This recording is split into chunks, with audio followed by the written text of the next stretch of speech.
اعوذ باللہ من الشیطان الرجیم بسم اللہ الرحمن الرحیم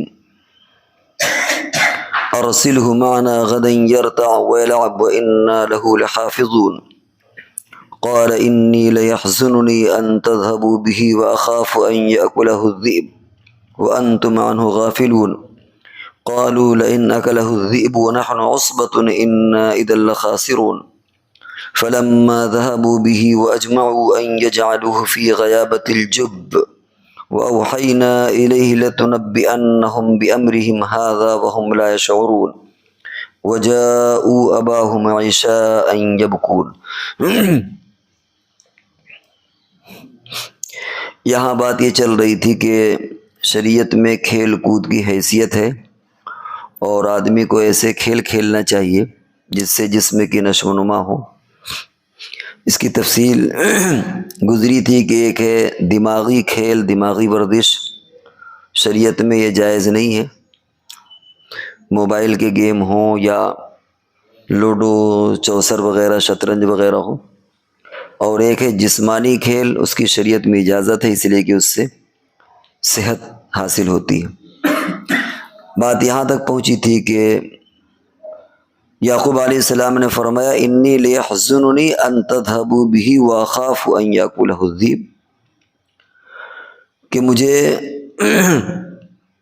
مجھ کو غم ہوتا ہے اس سے کہ تم اس کو لے جاؤ، اور مجھے اس بات کا بھی خوف ہے کہ کہیں اسے بھیڑیا کھا لے اور تم اس سے غافل ہو۔ اس سے ایک چیز اور معلوم ہوئی کہ غم کا ہونا یہ نبوت کے خلاف نہیں ہے۔ غم اور خوف یہ انبیاء کو بھی ہوتا ہے، یہ فطری اور طبعی چیز ہوتی ہے۔ کسی عزیز کا انتقال ہو جائے، کوئی حادثہ ہو جائے، تو اس میں جس طریقے سے ایک عام آدمی کا معاملہ ہوتا ہے، انبیاء کے ساتھ بھی اس طرح ہوتا ہے۔ حضور علیہ السلام کے واقعات میں آتا ہے کہ آپ کے صاحبزادے کا انتقال ہوا، آپ کے آنسو بہے، آپ کے نواسی کا انتقال ہوا، آپ کے آنسو بہے۔ حضرت عثمان بن مظعون ایک بہت جلیل القدر صحابی ہیں، مکہ میں ان کا انتقال ہوا، آپ کے آنسو بہے اور غم بھی ہوتا ہے۔ آپ نے فرمایا وَإِنَّا لَفِرَاقِكَ يَا إِبْرَاهِيمُ لَمَحْزُونُونَ۔ ابراہیم رضی اللہ عنہ آپ علیہ السلام کے صاحبزادے تھے، فرمایا کہ تمہاری جدائیگی سے ہمیں بڑا غم ہے۔ تو غم کا ہونا یہ نبوت کے خلاف نہیں ہے۔ اسی طریقے سے فطری طور پر خوف کا ہونا یہ بھی نبوت کے خلاف نہیں ہے۔ موسیٰ علیہ السلام کے واقعات میں آتا ہے کہ وہ سانپ سے ڈرے، اللہ تعالیٰ نے فرمایا کہ لا تخف، خوف مت کرو، ڈرو مت، لیکن معلوم ہوا کہ پہلے وہ ڈرے۔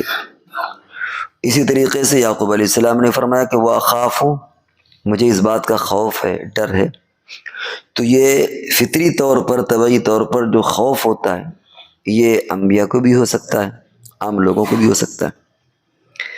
یہاں پر یہ بھی معلوم ہوا کہ یعقوب علیہ السلام نے اپنی فراست سے یہ محسوس کر لیا تھا کہ یہ کچھ نقصان پہنچانے والے، اسی لیے اس طرح کی باتیں کہیں، اور کوشش یہ تھی کہ یوسف علیہ السلام کو وہ نہ لے جائیں۔ لیکن جوان لڑکوں سے پنگا بھی ٹھیک نہیں رہتا، اگر وہ منع کر دیتے کہ خبردار نہیں، ہرگز نہیں یوسف تمہارے ساتھ جائے گا، میں تو نہیں بھیجوں گا، تو اور زیادہ دشمنی ہو جاتی اور زیادہ نقصان پہنچا سکتے تھے۔ تو بیٹے جب جوان ہو جائیں تو پھر باپ کا بھی انداز اور رویہ بدل جانا چاہیے۔ ہر عمر میں انداز الگ ہوتا ہے، جو باپ کا تخاطب، جو انداز ایک 10 سال کے بیٹے کے ساتھ ہوتا ہے وہ 20 سال کے بیٹے کے ساتھ نہیں ہوتا۔ اور ظاہر بات ہے کہ یہ بیٹے سب بڑے ہیں، اگر آرڈر نافذ کر دیتے کہ خبردار اگر اس کو لے گئے یا ہرگز نہیں لے جا سکتے، تو اور دلوں کے اندر دوریاں پیدا ہوتی۔ تو اندیشہ تو ہوا یعقوب علیہ السلام کو، لیکن اس کے سوا کوئی چارہ نہیں تھا کہ حضرت یعقوب علیہ السلام نے بھیجا۔ حالانکہ اندیشہ تھا کہ یہ نقصان پہنچائیں گے یا کوئی شرارت ضرور کریں گے۔ بہرحال فراست سے جان لیا۔ فراست کی بہت ساری مثالیں ملتی ہیں، اور حدیث میں بھی آتا ہے کہ اتقوا بفراست المؤمن فإنه ينظر بنور اللہ، او کما قال رسول اللہ صلی اللہ علیہ وسلم، کہ مومن کی فراست سے ڈرو کیونکہ وہ اللہ کے نور سے دیکھتا ہے۔ فراست میں حضرت یعقوب علیہ السلام کی فراست آپ کو معلوم ہے کہ پہچان لیے کہ کچھ نہ کچھ یہ شرارت کریں گے۔ فراست کے تعلق سے اور بھی کچھ واقعات ہیں جن میں حضرت علی رضی اللہ تعالیٰ عنہ کی فراست کا ایک ذکر آتا ہے کہ ان کے سامنے ایک واقعہ پیش ہوا کہ ایک لڑکے نے کہا کہ یہ میری ماں ہے، اور ایک عورت اور ایک جوان لڑکا آیا، لڑکا کہتا تھے میری ماں ہے، اور عورت کہتی تھی میرا بیٹا نہیں۔ اب ظاہر بات ہے کہ کوئی گواہ نہیں ہے، ایسے میں کیسے فیصلہ کیا جائے؟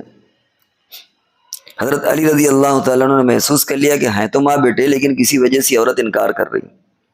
بہرحال فراست، ایمانی فراست، اور جو ایک وقت پر دور اندیشی اور یعنی ایک عجیب و غریب جو فیصلے کی صفت اللہ رب العزت نے ان کو عطا کی تھی، یہ کہا کہ اچھا ایسا کرو کہ تمہارا شوہر نہیں ہے، مر چکا ہے، وہ عدت بھی گزر چکی ہے تمہاری، یہ بھی جوان ہے، تو ایسا کرو اس سے نکاح کرو، شادی کرو، تم چاہے بعد میں طلاق دے دے یہ، یا تم اس کے ساتھ نہ رہنا، لیکن ابھی نکاح کرو۔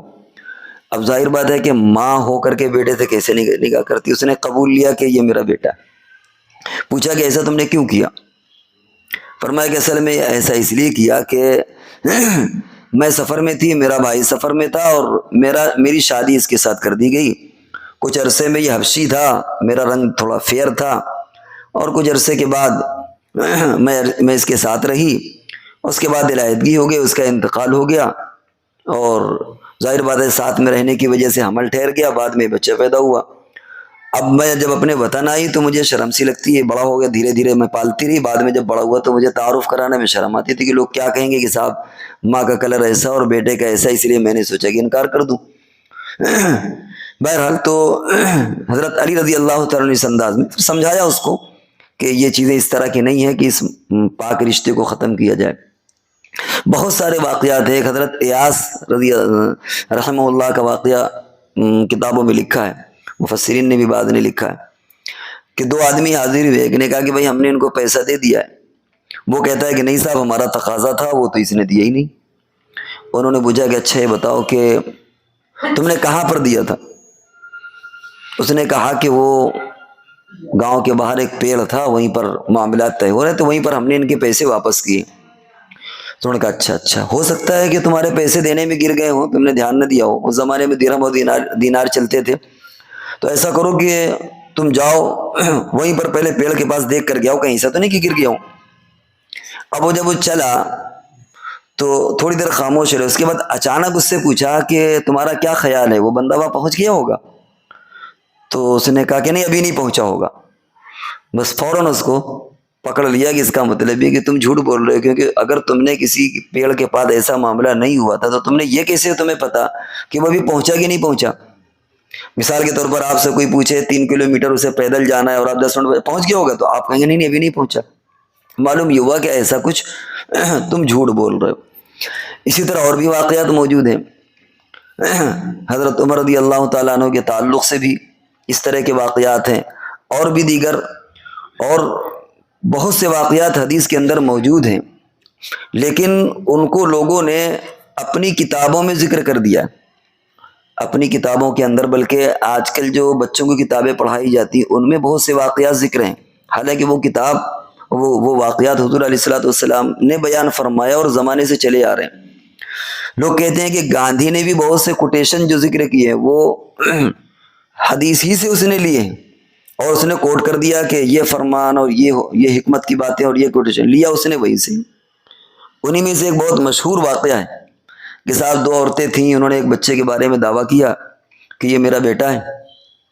اس نے کہا اصل میں دونوں کے ایک بیٹے تھے، اور ایک کو بھیڑیا لے گیا، اب ماں کی مامتا اس بیٹے کے بارے میں دونوں کا یہ دعویٰ، وہ کہتے میرا بیٹا، وہ کہتا میرا بیٹا۔ حضرت داؤد علیہ السلام کے پاس گئے، حضرت داؤد علیہ السلام نے کسی طرح فیصلہ بہرحال ایک عورت کے لیے کر دیا، بعد میں حضرت سلیمان علیہ السلام کے پاس آئیں اور انہوں نے اس طرح کا دعویٰ کیا۔ حضرت سلیمان علیہ السلام نے فرمایا کہ اچھا ایسا کرتے ہیں کہ جلاد کو بلا کر کے آدھا کاٹ کے آدھا تم کو دے دیں گے، آدھا تم کو دے دیں گے۔ اب وہ جو اصلی ماں تھی وہ تو تڑپ گئی، اس نے کہا کہ پورا ان کو دے دیے، مجھے نہیں چاہیے۔ حضرت سلیمان علیہ السلام نے سمجھ لیا کہ اصل جو ہے وہ اسی کا بیٹا، چنانچہ اس کے حوالے کر دیا۔ یہ حدیث میں یہ حدیث موجود ہے، لیکن آج کل بہت سے لوگ اس کو اپنے طور پر لکھتے ہیں کہ دیکھیں صاحب یہ فراست کی بات ہے۔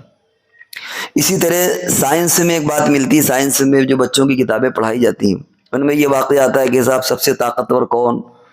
اس میں آتا ہے کہ بھائی پتھر، اس سے زیادہ کون؟ پھر یہ آتا ہے کہ بھائی لوہا اس کو توڑ دیتا ہے، لوہے سے زیادہ طاقت کون؟ آگ، کہ آگ لوہے کو پگھلا دیتا ہے۔ پھر یہ ہوگا آگ سے زیادہ طاقت کس کی؟ تو بارش کی، پانی کی، کیونکہ پانی اس کو بجھا دیتا ہے۔ پھر یہ ہوگا کہ بھائی پانی سے زیادہ طاقت کس کی؟ تو یہ ہوا کہ ہوا کی، کیونکہ ہوا پانی کو اور بادلوں کو ادھر سے ادھر منتقل کرتا رہتا ہے۔ اور حدیث میں لفظ ہے کہ اس سے بھی زیادہ طاقتور کی بات بتائیں کیا ہے؟ حضور نے فرمایا کہ کوئی آدمی صدقہ کرے ایک ہاتھ سے اور دوسرے ہاتھ کو پتہ نہ چلے، یعنی اخلاص کی قوت اور طاقت آپ نے بتائی۔